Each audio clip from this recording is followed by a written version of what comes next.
তারেক রহমানের চীন সফর বাংলাদেশের জন্য কতটা লাভের, চীনের জন্য কতটা কৌশলগত, আর ভারতের জন্য কতটা সতর্কবার্তা। বাংলাদেশের প্রধানমন্ত্রী তারেক রহমানের এই চীন সফরে চীনের পক্ষ থেকে কি বার্তা এলো? ভারত বাংলাদেশের যে সম্পর্ক, সেই সম্পর্কে যদি কেউ আবার অতি আত্মীয়তা করতে আসে, তার তো একটু বেশি আবেগ দেখাতে হবে। 13টা কেন, 130টারও প্রপোজাল আসতে পারে, মৌস্বাক্ষরিত হতে পারে, কিন্তু সেইটার বাস্তবতায় কার্যকরী করতে আগামী 5 বছর। বাংলাদেশের প্রধানমন্ত্রীর বক্তব্য, তারা দুনিয়ার বিশ্ব বাজারটা ঘুরে দেখুক, দুধ কা দুধ পানি কা পানি, পরিষ্কার হয়ে যাবে। দিল্লিকে পাশ কাটিয়ে চীনমুখী করার জন্য বর্তমানে বিএনপি সরকারের থেকে বেশি আওয়ামী লীগের শেখ হাসিনা সরকার বেশি প্রচেষ্টা চালিয়েছে।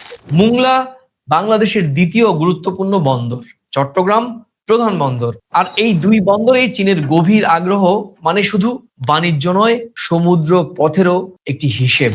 তারেক রহমানের বেজিং সফর শেষ, প্রশ্ন কিন্তু এখান থেকেই শুরু। বাংলাদেশ কি চীনের কাছ থেকে বড় কোনো অর্থনৈতিক দরজা খুলতে পারলো, নাকি দক্ষিণ এশিয়ার নতুন কৌশলগত চাপের শুরু করলো বাংলাদেশ? চীন বলছে বাংলাদেশ তাদের ভালো বন্ধু, ভালো প্রতিবেশী এবং অবশ্যই ভালো অংশীদার, আর বাংলাদেশ বলছে তিস্তা, বন্দর, বাণিজ্য, বিনিয়োগ এই সব ক্ষেত্রেই নতুন সম্ভাবনার দুয়ার উন্মোচিত হয়েছে। আর ভারতীয় গণমাধ্যম তারা কি বলছে? তারা বলছে মংলা, চট্টগ্রাম, বঙ্গোপসাগর সবকিছুর ওপর নজর রাখছে দিল্লি। তাহলে আসল ছবিটা কি? সাফল্য, ব্যর্থতা, নাকি এই দুটোই? আজ প্রাসঙ্গিক প্রসঙ্গে আমরা কাটাছেঁড়া করে দেখব তারেক রহমানের চীন সফর বাংলাদেশের জন্য কতটা লাভের, চীনের জন্য কতটা কৌশলগত, আর ভারতের জন্য কতটা সতর্কবার্তা। প্রিয় দর্শক, আপনারা দেখছেন প্রথম কলকাতার প্রাসঙ্গিক প্রসঙ্গ। সঙ্গে আমি সুব্রত আচার্য এবং আমার সঙ্গে প্রতিদিনকার মতো অতিথি প্রথম কলকাতার ডেপুটি এডিটর, সাংবাদিক বিশ্লেষক পরমাশিস ঘোষায়। পরমাশিস ঘোষায়, তোমাকে প্রথম কলকাতা স্ক্রিনে স্বাগত। পরমাশিস, বাংলাদেশের প্রধানমন্ত্রী তারেক রহমানের চীন সফরকে শুধু একটি প্রোটোকল সফর হিসেবে দেখা ভুল হবে, কারণ এই সফরে ছিল রাষ্ট্রীয় সম্মান, উচ্চ পর্যায়ের বৈঠক, যৌথ ঘোষণা, অর্থনৈতিক করিডোর, তিস্তা প্রকল্প, বন্দর উন্নয়ন এবং অবশ্যই ভবিষ্যৎ কৌশলগত সম্পর্কের ইঙ্গিত। এখানে আমরা আজকে 3টি বিষয় দেখবার চেষ্টা করব পরমাশিস। 1, চীনের সরকারি ও রাষ্ট্রীয় গণমাধ্যম কি বলছে, বাংলাদেশের গণমাধ্যমে কি তথ্য উঠে এলো, এবং অবশ্যই আমার দেশ, তোমার দেশ ভারত, ভারতের গণমাধ্যম এই সফরকে কিভাবে ব্যাখ্যা করলো বা কি ন্যারেটিভস দিল তারা। চলো তাহলে আজকের বিশ্লেষণ আমরা শুরু করি। পরমাশিস, আমি শুধু তোমাকে প্রশ্ন করার আগে দর্শকদের জানার জন্য বা তোমার কিছু সুবিধার জন্য কয়েকটি বিশেষ করে চীনা সূত্রের একটি কোড দেব। চীনের পররাষ্ট্র মন্ত্রণালয় পরিষ্কার জানিয়েছে 24 থেকে 26 জুন বাংলাদেশের প্রধানমন্ত্রী তারেক রহমান চীন সফর করেছেন।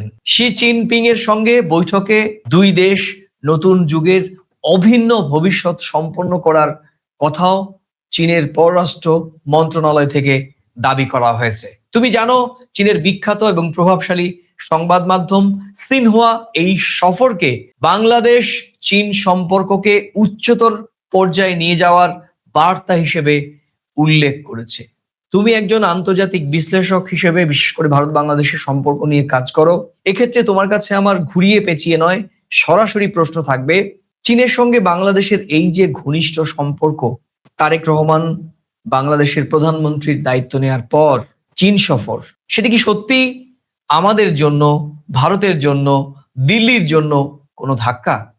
দেখো, আমি তোমাকে এই বিষয়ে কথা বলতে গেলে দু একটা কথা অবশ্যই বলবো। প্রথম কথা হচ্ছে, বাংলাদেশের প্রধানমন্ত্রী তারেক রহমান সাহেব যদি সরকারি সফরে আমন্ত্রিত হয়ে ওদেশে যায়, শুধু তো চা খেতে যায়নি, রাষ্ট্রীয় সফরে গেছে, তার নিশ্চয়ই কোনো দিক নির্দেশনা, তার অভিমুখ কিছু নিয়ে একটা সদর্থক কিছু জায়গা আসতে পারে। কেননা আমি যদি 2025-এর 25শে ডিসেম্বরের কথা বলি, উনি যে কথা বলেছিলেন যে সবার আগে বাংলাদেশ, উনি রাষ্ট্রীয় সফরে গেছেন, সে দেশের সরকারি আমন্ত্রণ নিয়ে, নিশ্চয়ই তার কোনো একটা সদর্থক অভিমুখ অবশ্যই থাকবে, এবং সে কারণেই চীনের গণমাধ্যম সেটা উদ্ধৃতি দিয়ে বলেছে। আর একটা হচ্ছে বার্তা। তোমার সঙ্গে আমার একটা বৈঠক হচ্ছে আমাদের আগামীর পথ চলা নিয়ে। সেখানে তো আমরা নিশ্চয়ই আমরা বৈঠক শেষে অবশ্যই আমরা একটা বার্তা দেব, আমাদের একটা সদর্থক কথাবার্তা হয়েছে, আমরা আগামী দিন অবশ্যই এখান থেকে একটা ভালো কিছু পাবো। কিন্তু তারপরেও একটা প্রশ্ন থেকে যায়, কিন্তু না আঁচিয়ে তো বলতে পারি না যে খেয়েছি। আর ভারতের কাছে এটা সতর্কতার চাইতে আমি মনে করব ভারত এটাকে, বাংলাদেশ যে ধীরে ধীরে সাবালক হয়ে উঠছে, ভারত সেটা নজর করছে, দেখছে। সতর্কতা তো অবশ্যই থাকবে। ভারতের দিকে যদি কেউ আঙুল তোলে তো ভারত তার দিকেও তো নজরদারি বাড়াবে। তো আমার মনে হয় বাংলাদেশের বর্তমান প্রধানমন্ত্রী সে তার দেশকে যেভাবে এগিয়ে নিয়ে যেতে চাইছে, সেটা যদি ভারতের কাছে একটা সতর্কতার জায়গা হয় তাহলে হোক। ভারত তো তার সতর্কতার জায়গায় কোনো খামতি রাখবে না, কিন্তু এটাও তো বাস্তবতা। ভারত এবং বাংলাদেশের সম্পর্কটা একটা অভিন্ন সম্পর্ক, ভৌগোলিক সম্পর্ক, সাংস্কৃতিক সম্পর্ক। তুমি জানো যে গত পরশুদিন ঢাকার মাটিতে ভারতের নিযুক্ত হাই কমিশনার হয়েছেন, ঢাকায় যে নিযুক্ত হয়েছেন দীনেশ ত্রিবেদী সাহেব, তিনি ভারত বাংলাদেশের 2024-এর 5ই আগস্টের পর থেকে যে মানুষের সম্পর্কের যে বাধা দান হয়েছিল, অর্থাৎ ট্যুরিস্ট ভিসা, সেটা আগামীকাল থেকে শুরু হতে যাচ্ছে। তো বাংলাদেশ যদি একটা জায়গা থেকে, একটা দেশের থেকে কিছু আর্থিক উন্নয়ন, কিছু ডেভেলপমেন্টের জন্য রাষ্ট্রীয় সফরে সে দেশের প্রধানমন্ত্রী যায়, ভারত সেটাকে অবশ্যই নজর দেখবে। কিন্তু ভারতও কিন্তু বাংলাদেশের সঙ্গে মানুষের সম্পর্কের যে উন্নতির শিখরে নিয়ে যাওয়ার জায়গা, যেটা বাধাপ্রাপ্ত হয়েছিল 2024-এর 5ই আগস্টের পর থেকে, তার জন্য কিন্তু ভারত সরকার সদর্থক ভূমিকা নিচ্ছে। অবশ্যই গণমাধ্যম এই বিষয়টাকে বিভিন্নভাবে বিশ্লেষণ করবে, সেই বিশ্লেষণের প্রেক্ষাপটে আমরাও কথা বলবো। কিন্তু বাস্তবতা হচ্ছে সরকারের সঙ্গে সরকারের যেমন সম্পর্ক থাকবে, সরকারের সঙ্গে সরকারের সম্পর্ক থাকার মধ্য দিয়েই কিন্তু মানুষের সম্পর্ক থাকবে। দেশের প্রধানমন্ত্রী হিসেবে তিনি যে কাজটা করছেন যথোচিত করছেন। একটা দেশের সঙ্গে সম্পর্ক, সেও তো একটা প্রতিবেশী দেশ, আমরাও যেমন প্রতিবেশী তারাও প্রতিবেশী। কিন্তু আমার দেখাটা, নজর করাটা, সতর্কতাটা, সেটা আমার ব্যাপার, সেটা তো আমি করতেই পারি। কিন্তু এর মধ্যে আমি অবশ্যই একটা পজিটিভ দিক দেখব। বাংলাদেশ এগিয়ে যাক, প্রতিবেশী রাষ্ট্রের, আমার প্রতিবেশী রাষ্ট্রের বাংলাদেশ, আমি ভারতের নাগরিক, ভারত সরকারের যে দৃষ্টিভঙ্গি, ভারতের নাগরিক হিসেবেও কিন্তু বাংলাদেশ এগিয়ে যাক, সে কথা কিন্তু আমি অবশ্যই পজিটিভ অ্যাঙ্গেল থেকে বলবো। বেশ, তোমার এই কথা থেকে আমার কাছে একটা দুটো প্রশ্ন অবশ্যই এসছে। আমি তোমাকে প্রশ্ন করেছিলাম যে ধাক্কা, তুমি বলছো যে নজর রাখবে, আবার একটা জায়গাতে নিরাপত্তার ক্ষেত্রে বলেছো। এই যে নজর রাখা, ধাক্কা, নিশ্চয়ই বাংলাদেশের প্রধানমন্ত্রী চীন সফরে গিয়েছেন, ফলে চিরাচরিতভাবে আমরা যেটা দেখে আসছি এত দীর্ঘ বছর ধরে, চীনের সঙ্গে ভারতের কূটনৈতিক এই যে সম্পর্ক কিংবা সীমান্ত নিয়ে যে সম্পর্ক, সেই সম্পর্কের কারণে তো অবশ্যই একটি টানাপোড়েন সবসময় অব্যাহত রয়েছে। এবং ক্ষমতাধরদের যে লড়াই আমরা দেখি বিশ্ব রাজনীতিতে, ভূ রাজনীতিতে, সেই ক্ষমতাধরদের লড়াইয়ের মধ্যে যে রাজনৈতিক কুটকাচালি, সেই কুটকাচালির ক্ষেত্রে তুমি বলতে চাইছো যেহেতু চীন বাংলাদেশের ঘনিষ্ঠ হচ্ছে, সেখানে নজরদারি হবে নিরাপত্তার প্রশ্নে, তাই তো? একদমই তাই। 2024-এর 5ই আগস্টের পর থেকে ভারত সরকার নজরদারি বাড়ায়নি, সীমান্ত আটকে দেওয়া হয়নি, টুরিস্ট ভিসা বন্ধ করেনি। তা বলে কি ভারত সরকারের সঙ্গে বাংলাদেশ সরকারের সম্পর্ক নষ্ট হয়েছে? যদি ভুল না বলি, গত বছরই তো বেজিং সফরে গেছিলেন আমাদের প্রতিরক্ষা মন্ত্রী, যেখানে পাকিস্তানের একজন কেউ ছিলেন। সেখানে একটা বিতর্কিত পরিস্থিতি তৈরি হয়েছিল যে আসিম মুনিকে পাত্তা না দিয়ে কেউ একটা এগিয়ে যাচ্ছে, এটা নিয়ে সারা বিশ্বের মিডিয়ার কাছে একটা ট্রোল হয়েছিল। তো ভারতও তো, শোনো, একটা দেশের সঙ্গে একটা দেশের যুদ্ধ হয়েছে একটা সময়, সেই যুদ্ধের বাস্তবতায় সেটাকে আগামী 50 বছর, 100 বছর দুদেশ এগিয়ে যাওয়ার ক্ষেত্রে সেই রাগ, সেই ক্ষোভ, সেই বিরাগ, সেটা নিয়ে তো মানুষ বসে থাকতে পারে না। ভারত চীন সম্পর্কে তো বেজিং এ বৈঠক হয়েছে, এ তো বাস্তবতা। তুমি বলতে চলার পথে বাধা যেমন আসবে, আবার সেই বাধাকে অতিক্রম করে দুহাত ধরে কিন্তু এগিয়েও যেতে হবে। এটাই কিন্তু গোটা বিশ্বের এখন পরিস্থিতি। মানে তুমি বলতে চাইছো যে নজরদারি মানে শত্রুতার বার্তা নয়, নজরদারি মানে তুমি সঠিকভাবে থাকো, আমিও সঠিকভাবে থাকি। অবশ্যই, অবশ্যই। বেশ, আমরা দ্বিতীয় পয়েন্টে যাই। এই সফরে বাংলাদেশের প্রধানমন্ত্রী তারেক রহমানের এই চীন সফরে চীনের পক্ষ থেকে কি বার্তা এলো? চীনের বার্তা পরমাশিস খুব পরিষ্কার। বাংলাদেশ তাদের কাছে শুধু নিছক একটা বাজার নয়, শুধু কয়েকটা প্রকল্প বা প্রকল্পের একেবারে সমাহার সেটিও চীন বার্তা দিয়ে পরিষ্কার করছে। এবং অবশ্যই বাংলাদেশ শুধুমাত্র বাণিজ্য নয়, বাংলাদেশ দক্ষিণ এশিয়ার একটি গুরুত্বপূর্ণ রাষ্ট্র, বঙ্গোপসাগরের প্রবেশদ্বার, ভারতের পাশে, মায়ানমারের পাশে, দক্ষিণ পূর্ব এশিয়ার দিকে যাওয়া সম্ভাব্য একটা বড় রাস্তা। তাই বেজিং এর সূত্রগুলো বলছে যে কোনো বৈশ্বিক পরিবর্তনই আসুক, চীন বাংলাদেশের পাশে থাকবে। এটি একদম পরিষ্কার তারেক রহমানের এই সফরে, তারেক রহমানের সঙ্গে থাকা সফর সঙ্গীরা গতকাল যখন তারা ব্রিফ করেছেন বাংলাদেশের প্রধানমন্ত্রীর একজন উপদেষ্টা, তিনি পরিষ্কার চীনের কূটনৈতিক পরিভাষা এইভাবেই ব্যাখ্যা করেছেন যে চীনের পক্ষ থেকে তাদের শুধু বাণিজ্যিক নিরাপত্তার সহায়তার কথাই বলা হয়নি, বরং একদম পরিষ্কার কোট আনকোট বর্তমান বাংলাদেশের যে বিএনপি সরকার চলছে সেই সরকারকে তারা রাজনৈতিকভাবেও সমর্থন করছে, এমন আশ্বাসও কিন্তু চীনের পক্ষ থেকে দেয়া হয়েছে বলে বাংলাদেশের প্রধানমন্ত্রীর সফর সঙ্গীদের একজন উচ্চপদস্থ আধিকারিক বাংলাদেশের গণমাধ্যমকে এই তথ্য নিশ্চিত করেছেন। কিভাবে দেখছো? দেখো, বাংলাদেশের পাশে যদি চায়না গভর্নমেন্ট থাকতে চায়, গভর্নমেন্টটা কারা তৈরি করে দিয়েছে? বাংলাদেশের সাধারণ মানুষ ম্যান্ডেট দিয়ে। বর্তমান বাংলাদেশের যে রাজনৈতিক দল সরকারে ক্ষমতা এসছে, রাষ্ট্রীয় সফরে যখন গেছেন সম্মানের সঙ্গে, তো রাষ্ট্রীয় সফরে সম্মানের সঙ্গে তো সেখানকার তো বলতেই পারে যে এই রাজনৈতিক দলকে তারা সমর্থন করছে বা সরকারকে সমর্থন করছে। ভারতও তো বাংলাদেশের বর্তমান সরকারকে সমর্থন করছে, এ তো বলার অপেক্ষা রাখে না। আর বাংলাদেশকে উন্নয়নের পাশে চায়না গভর্নমেন্ট থেকে একটা করিডোরকে ব্যবহার করবে, ভারত সরকার তো দিল্লিতে চোখে কালো কাপড় বেঁধে বসে নেই, এটাও তো বুঝতে হবে। তুমি আমার দিকে তাকালে আমি যে তোমার দিকে তাকাবো না, এটা তো ভাববার কোনো কারণ নেই। এটা রাষ্ট্রীয় সম্মান নিয়ে আমন্ত্রণে সেখানে গেছে, এটা তো বলতেই পারে যে হ্যাঁ, এই সরকারকে যে রাজনৈতিক দল ম্যান্ডেট পেয়েছে সেই সরকারের পাশে চায়না গভর্নমেন্ট রয়েছে।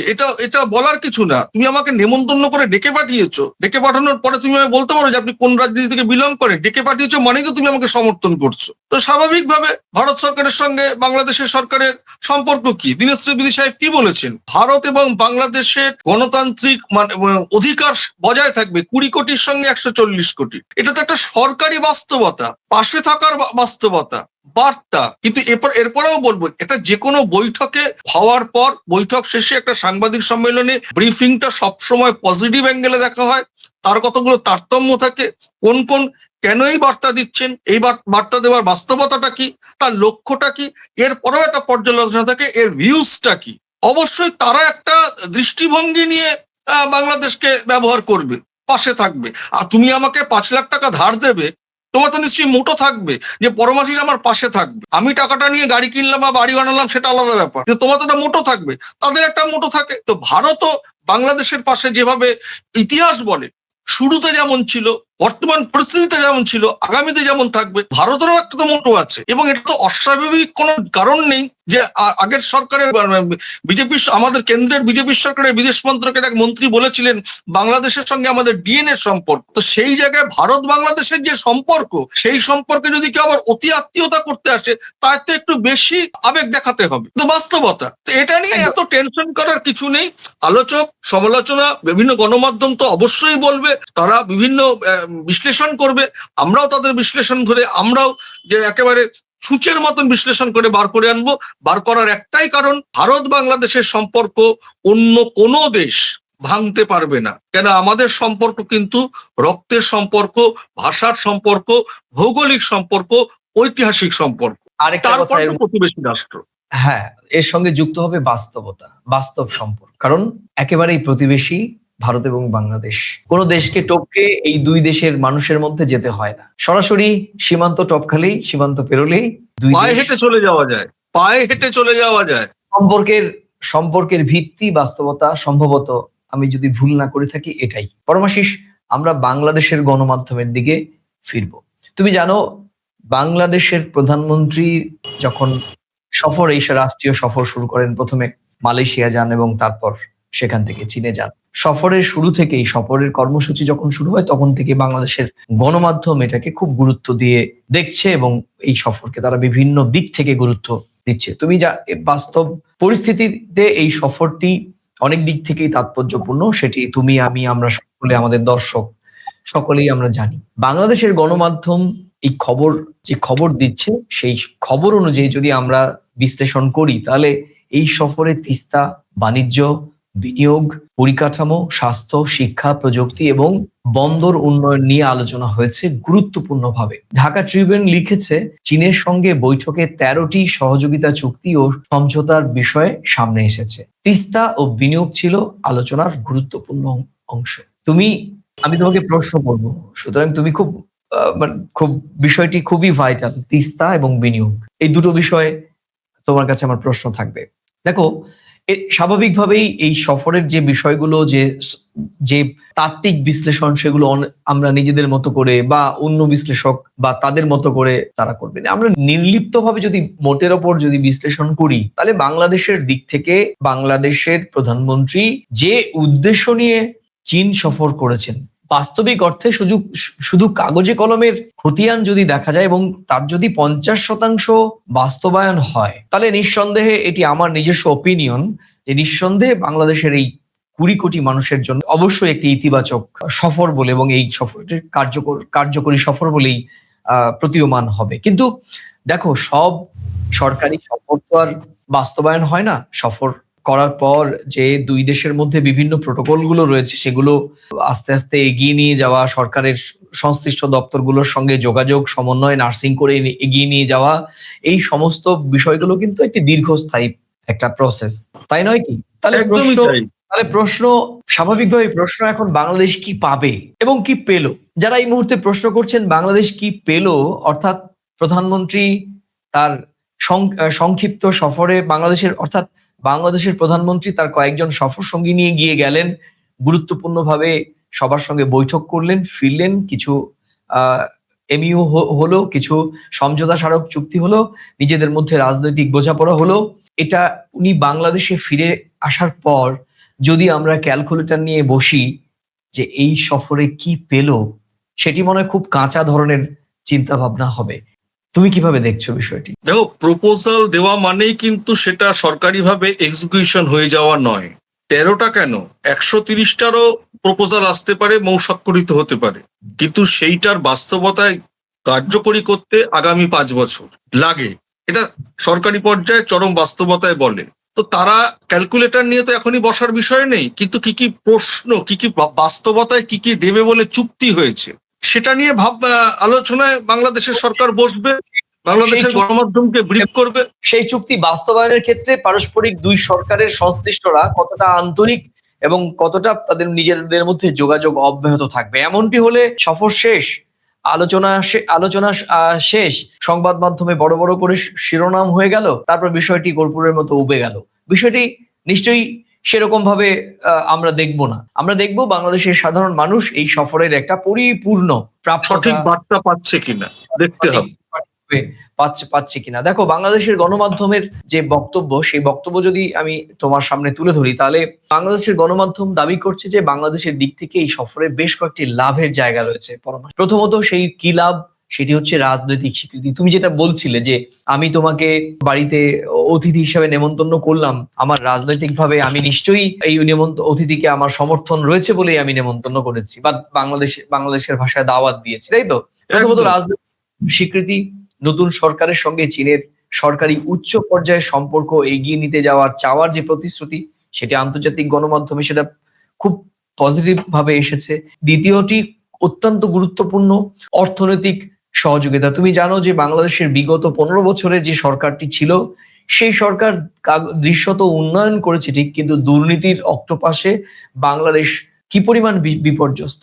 এর মাঝখানে ইন্টিম গভর্নমেন্ট ছিলেন, তারাও তাদের রাজনৈতিকভাবে তারাও একটি নির্দিষ্ট রাজনৈতিক অভিমুখে এগিয়ে যাচ্ছিলেন এবং মোটের ওপর বাংলাদেশ এই 2 বছর, আগের শেখ হাসিনার সময়ের 15 বছর এবং তারপরে দুই বছর, এই 17 বছর বাংলাদেশের মানুষের কাছে একটি জগদ্দল পাথরের মতো ছিল।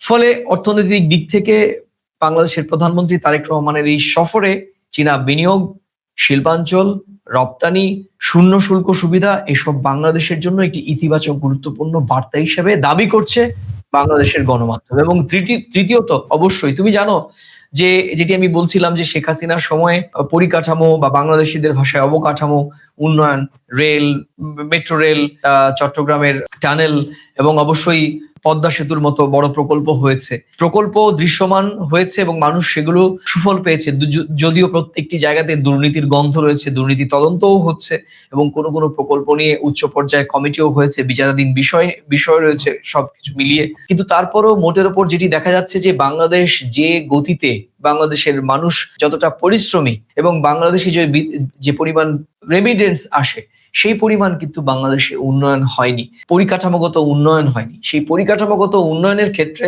বাংলাদেশের বর্তমান প্রধানমন্ত্রী তারেক রহমান এই সফর থেকে এই পরিকাঠামোগত উন্নয়নের বিষয়টিও ইতিবাচকভাবে ত্বরান্বিত করতে পারবেন বা প্রতিশ্রুতি পেয়েছেন বলে বাংলাদেশের গণমাধ্যম দাবি করছে। এবং চতুর্থ যে বিষয়টি বাংলাদেশের গণমাধ্যমের দাবি, সেটি ভারত বাংলাদেশের চর্চিত বিষয় এবং দুটোই বাংলাদেশ এবং ভারতের বুকের উপর দিয়ে প্রবাহমান তিস্তা।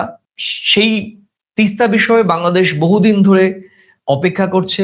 চীন যদি নদী ব্যবস্থাপনা এই কিংবা এই তিস্তা নদীর এই প্রবাহের ক্ষেত্রে পুনরুদ্ধার প্রকল্পে সহযোগিতা করে, তবে ঢাকা নতুন করে ভারতের সঙ্গে দর কষাকষির একটি জায়গা ফিরে পেতে পারে। সুতরাং এখানে এতগুলো যে পজিটিভ বিষয়, এতগুলো যে দিক আমরা দেখলাম, তার মধ্যে অবশ্য কিছু সতর্কতাও রয়েছে।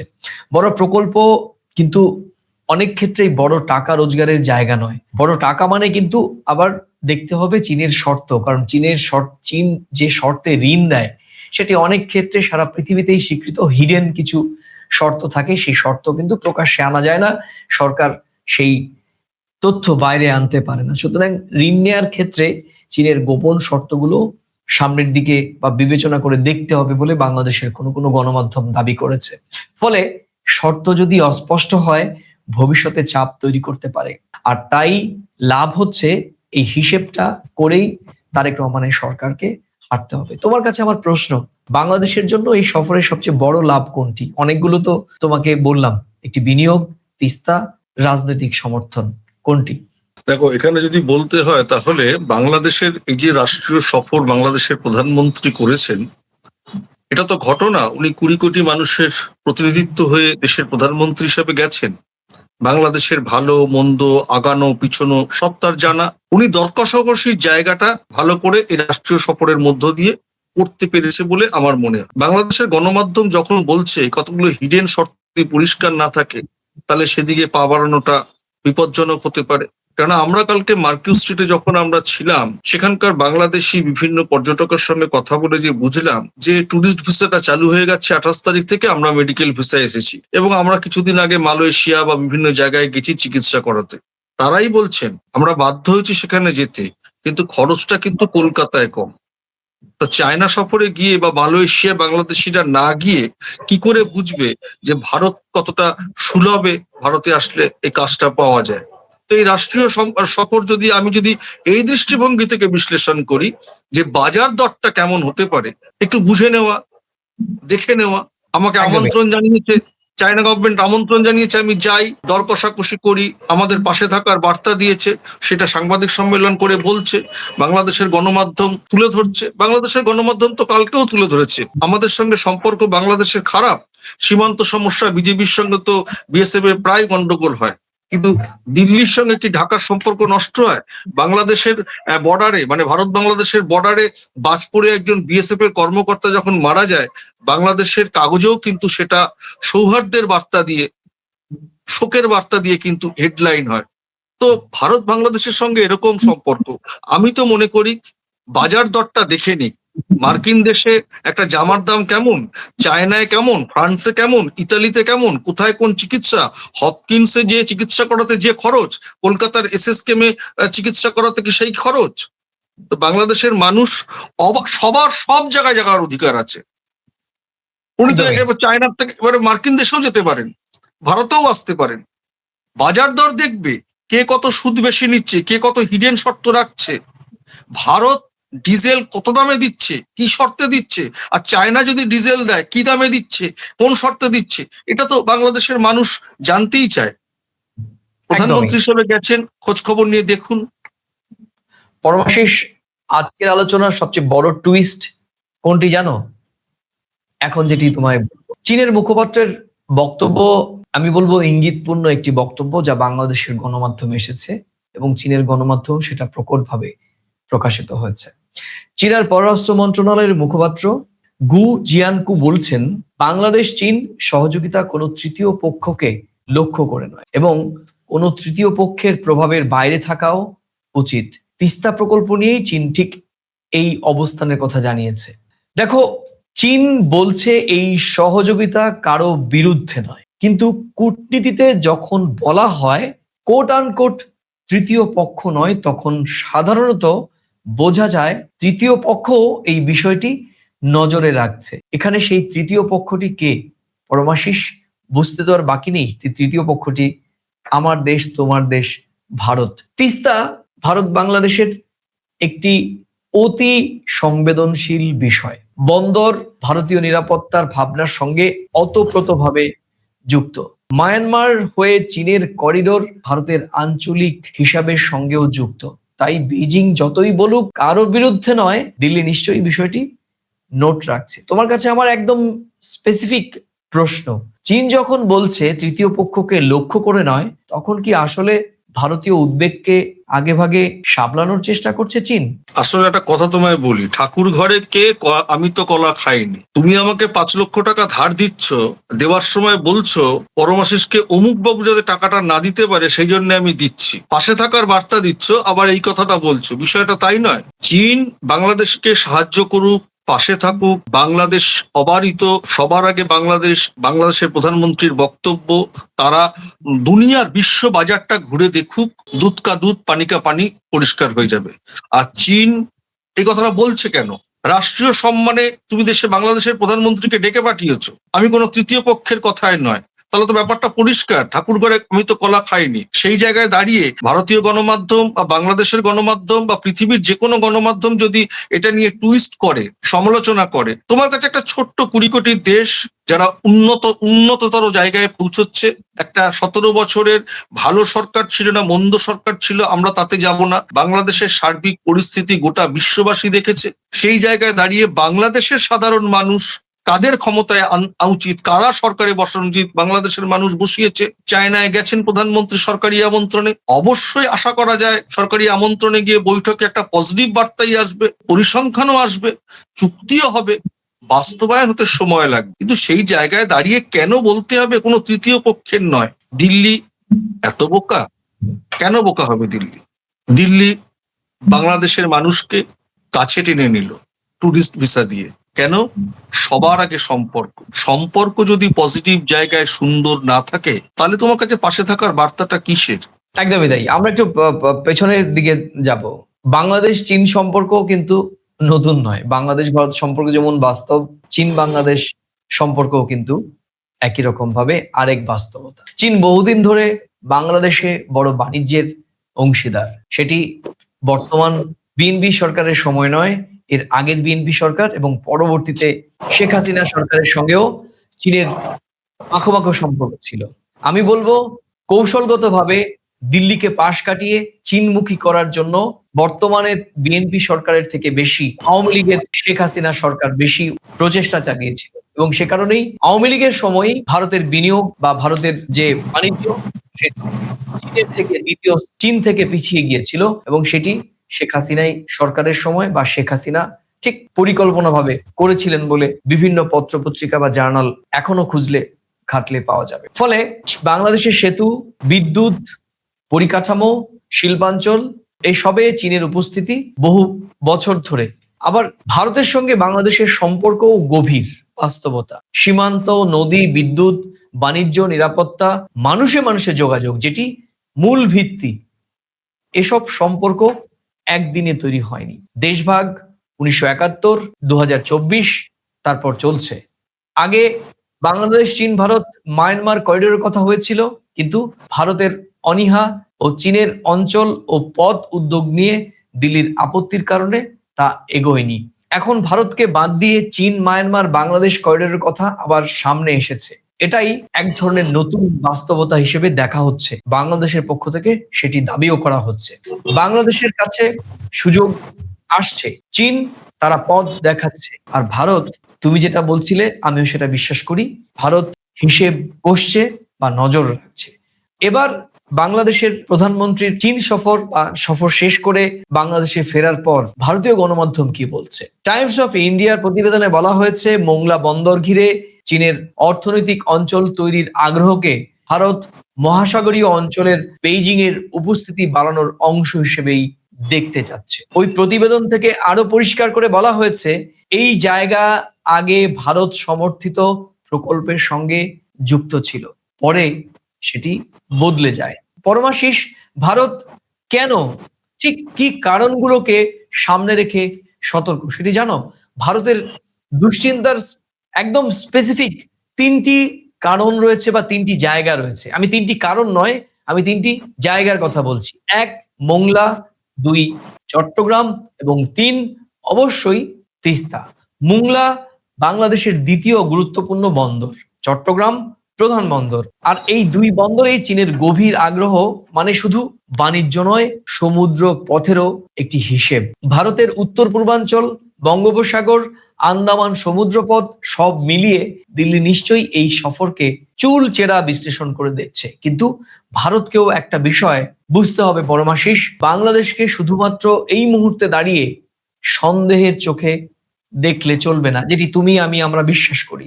বাংলাদেশ নিজের উন্নয়নের জন্য বিনিয়োগ করতে চাইবে বা চাইছে, সেটি বাংলাদেশের অধিকারের মধ্যেই আছে। তুমিও বারবার করে বলছো, দিল্লি যদি দ্রুত, বিশ্বাসযোগ্য এবং বাস্তব সহযোগিতা না দেয়, তাহলে ঢাকা বাধ্য হয়েই বিকল্প পথ খুঁজতে বাধ্য হবে, কিংবা কোনো কোনো ক্ষেত্রে, যেটা আমি ব্যক্তিগতভাবে বিশ্বাস করি, বাধ্য হয়েছে। তাহলে তোমার কাছে আমার খুব সংক্ষিপ্ত, তুমি প্রশ্নটি অনেক বড় কিন্তু সংক্ষিপ্তভাবে উত্তর দেবে। আমি তোমার কাছে একটা প্রশ্ন, শেষ প্রশ্নই করব, ভারতের আসলে ঠিক কি উচিত?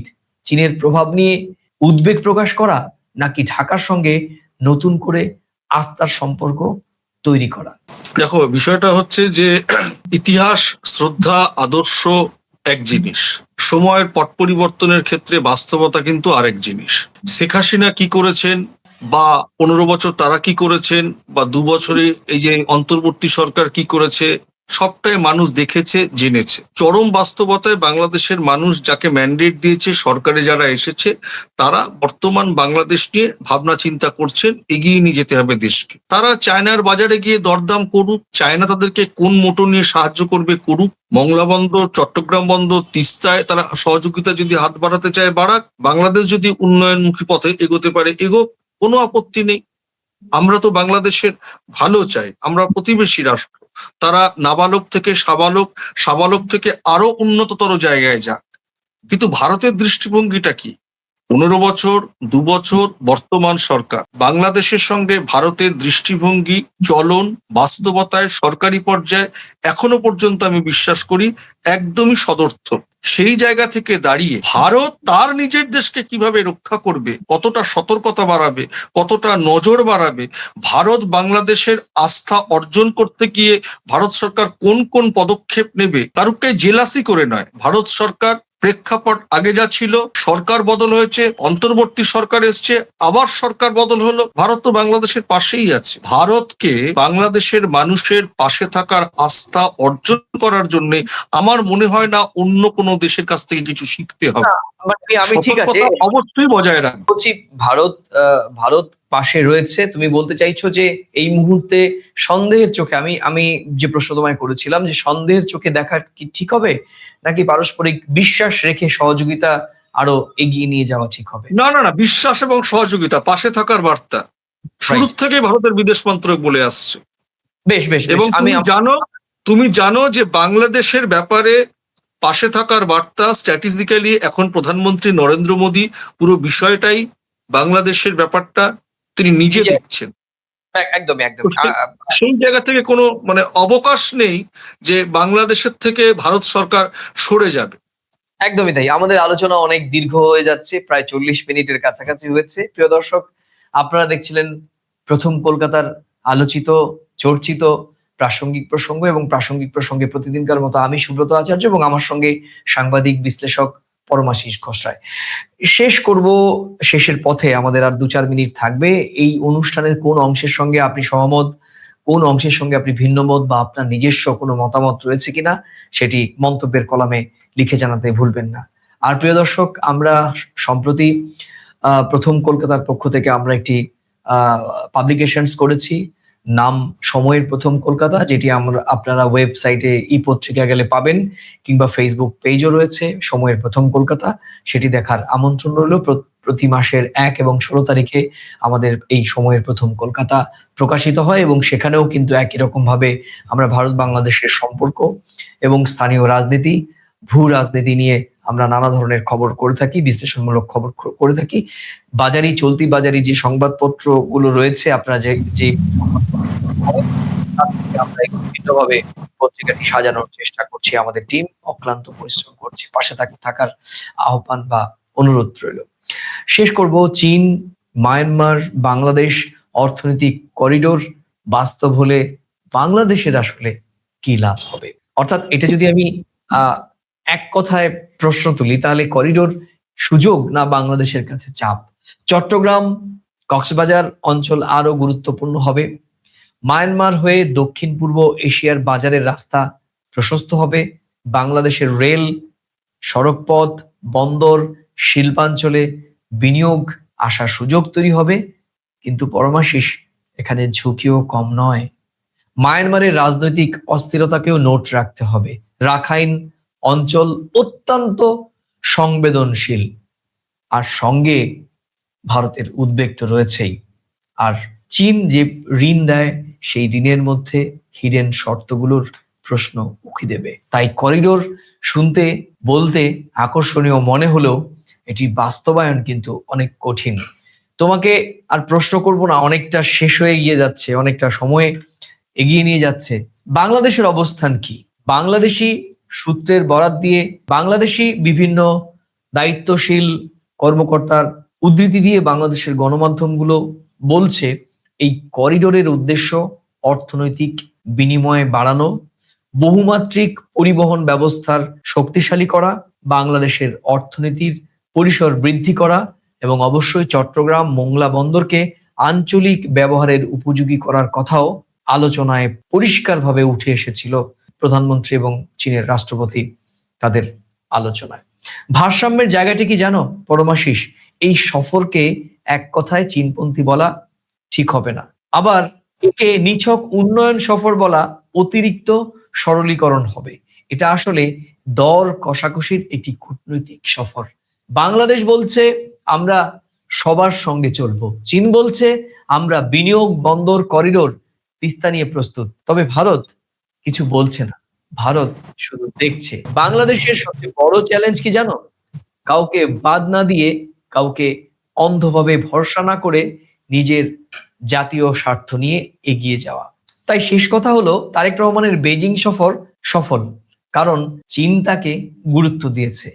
সফর গুরুত্বপূর্ণ কারণ যৌথ ভাষ্যে বড় বড় বেশ কয়েকটি বিষয় উঠে এসেছে। আর এই সফর একাধারে সংবেদনশীল, কারণ করিডোর, বন্দর, তিস্তা সবই আঞ্চলিক রাজনীতির সঙ্গে অঙ্গাঅঙ্গিভাবে জড়িত। বাংলাদেশের জন্য সুযোগ সেটি রয়েছে, চীনের জন্য কৌশলগত লাভও আছে, আর ভারতের জন্য সঙ্গে সতর্ক হওয়ার সুযোগও তৈরি হয়েছে। কিন্তু এই মুহূর্তে সবচেয়ে জরুরি বিষয় হলো ভারসাম্য। চীনের সঙ্গে সম্পর্ক বাড়ানো বাংলাদেশের অধিকার, ভারতের উদ্বেগ পুরোপুরি অস্বীকার করারও কোনো রাস্তা নেই। আর ঢাকার দায়িত্ব নিজের উন্নয়ন, নিজের সার্বভৌমত্ব, নিজের অর্থনৈতিক নিরাপত্তা, এই সবকিছুর মধ্যে বাস্তব একটা ভারসাম্যের রেখা টেনে দেয়া। তাই আজকের প্রশ্ন হবে, তারেক রহমান কি চীনের সঙ্গে নতুন দরজা খুললেন, নাকি দক্ষিণ এশিয়ার কূটনীতিতে নতুন চাপের দরজায় কড়া নাড়লেন? উত্তর যদিও আমার কাছে নেই, কিন্তু একটা কথা স্পষ্টভাবে বলা যায়, ঢাকা এখন আর শুধু অন্যদের খেলার মাঠ নয় পরমাশিস, ঢাকা নিজেও কিন্তু খেলতে শুরু করেছে। আর সেই খেলার দিকে তাকিয়ে রয়েছে দিল্লি, তাকিয়ে রয়েছে বেজিং, তাকিয়ে রয়েছেন দুই দেশের কোটি কোটি রাজনৈতিক প্রিয় সাধারণ মানুষও। তাহলে আজকে এ পর্যন্তই, আবার দেখা হবে। পরমাশিস, তোমাকেও অনেক অনেক ধন্যবাদ এত সময় জুড়ে প্রথম কলকাতার দর্শকদের তুমি মূল্যবান বিশ্লেষণ শোনালে। প্রিয় দর্শক, আবার দেখা হবে নতুন কোনো বিষয়, নতুন কোনো ভাবনায়। ততক্ষণ ভালো থাকুন, সুস্থ থাকুন। আরো একটি কথা না বললেই নয়, আজ 27শে জুন 2018 সালের 27শে জুন প্রথম কলকাতা চ্যানেলটি ক্রিয়েট করেছিলাম আমি। ওই সময় আমার সহযোগী হিসেবে এই বিষয়ে সহযোগিতা করেছিল সৌমেন রায়চৌধুরী। যদিও সৌমেন রায়চৌধুরী এই মুহূর্তে আমার সঙ্গে নেই, কিন্তু সৌমেন রায়চৌধুরী আমাদের প্রথম কলকাতার অন্যতম শুভান্যোধ্যায়ী। সৌমেন রায়চৌধুরী সহ এই যাত্রাপথে আরো যারা প্রথম কলকাতার সঙ্গে যুক্ত ছিলেন, তাদের প্রত্যেকের প্রতি গভীর গভীর কৃতজ্ঞতা, ভালোবাসা এবং শ্রদ্ধা জানিয়ে সকলের আজকে প্রথম কলকাতা পরিবার প্রায় সব মিলিয়ে 1 কোটির কাছে আমাদের ফলোয়ার, সাবস্ক্রাইবার রয়েছেন। প্রথম কলকাতা শুধু এককভাবে নয়, প্রথম কলকাতার কিছু ছোট ছোট চ্যানেলও তৈরি হয়েছে। সেই সব মিলিয়ে আমাদের একটি টিম কাজ করছে। সবার প্রতি আমার প্রথম কলকাতা পরিবারের পক্ষ থেকে গভীর গভীর কৃতজ্ঞতা। এবং প্রিয় দর্শক, যারা ভারত, বাংলাদেশ সহ সারা বিশ্বে ছড়িয়ে ছিটিয়ে থাকা বাংলা ভাষাভাষী যারা প্রথম কলকাতার ভিডিও দেখেন, প্রথম কলকাতাকে বিশ্বাস করেন বা প্রথম কলকাতার কোনো কোনো কন্টেন্ট নিয়ে সমালোচনা করেন, তাদের সবার প্রতি আমার বিনম্র শ্রদ্ধা। সবাই ভালো থাকবেন, প্রথম কলকাতার পাশে থাকবেন। পরমাশিস, তোমাকেও এই শুভ লগ্নে, তোমাকে এবং তোমার পরিবারকে, সকলকে প্রথম কলকাতার পক্ষ থেকে অনেক অনেক শুভেচ্ছা, কৃতজ্ঞতা এবং অভিনন্দন। আজকে এ পর্যন্তই, আবার দেখা হবে নতুন কোনো বিষয় নিয়ে। নমস্কার। নমস্কার।